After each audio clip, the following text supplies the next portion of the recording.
Hi, my name is Mr. Gill, and today I'm going to talk to you about high fructose corn syrup. High fructose corn syrup is basically just sweetener created by modifying and processing corn syrup to make the sugar even sweeter.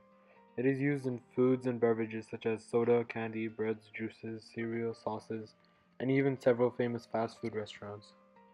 It is called high fructose corn syrup because corn syrup doesn't naturally contain any fructose.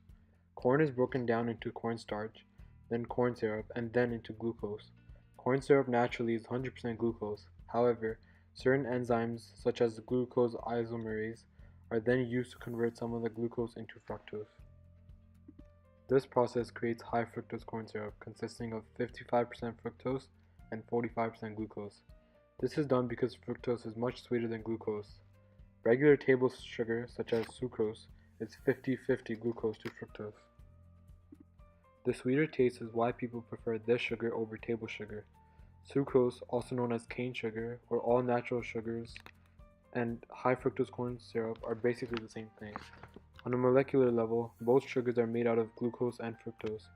Sucrose is basically a glucose and a fructose molecule bonded together, whereas high fructose corn syrup is just a mixture of glucose and fructose molecules. Possible health risks of this sugar include weight gain, cancer, high mercury intake, and less satisfaction of hunger. It causes more weight gain as fructose has a higher tendency to be stored as fat as opposed to glucose. Cancer cells can also metabolize fructose and cause rapid production of pancreatic cancer cells. It consists of alarming amounts of mercury, which can be very toxic to our bodies, and since most of the fructose gets absorbed and not consumed, people have a higher tendency to eat more frequently, causing larger calorie intake.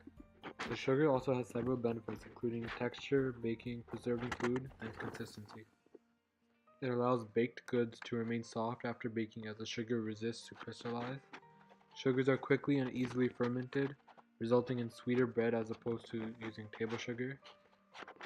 It preserves food as it reduces water activity, which reduces microbial spoilage, and since it has a lower freezing point, it allows the frozen beverages to remain pourable.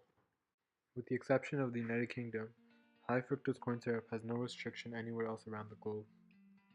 Although this food additive isn't restricted much, people say it is still ethically wrong to use. Even though it does have the sweeter taste, it is very unhealthy for people, as the main disadvantage it possesses is aiding in weight gain. But the government does not mind this fact as it is economically beneficial. In a financial perspective, this sugar is cheaper than any other sweetener as it is easily produced. Using high fructose corn syrup in soft drinks cuts the price of sweetener costs in half, which also allows the companies to set their prices lower for the consumers. People can avoid using this sugar by avoiding the foods that utilize it, but the fact is that a majority of the foods readily available consist of this ingredient. Regardless of what the citizens believe, the government will most likely want to keep the sugar due to all the financial benefits it provides. For example, 16% of corn in America goes towards making the sugar.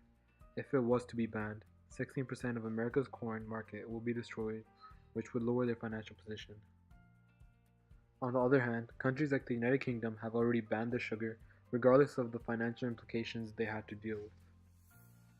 The food industry in Canada currently doesn't self-regulate the use of this additive as it benefits them, even though it is an unhealthy option for the citizens. However, Canada should adopt United Kingdom's approach of banning this sugar. Although this act would affect the farming market in Canada, it would be far more beneficial to all the citizens who would stop consuming the sugar. Thanks for watching.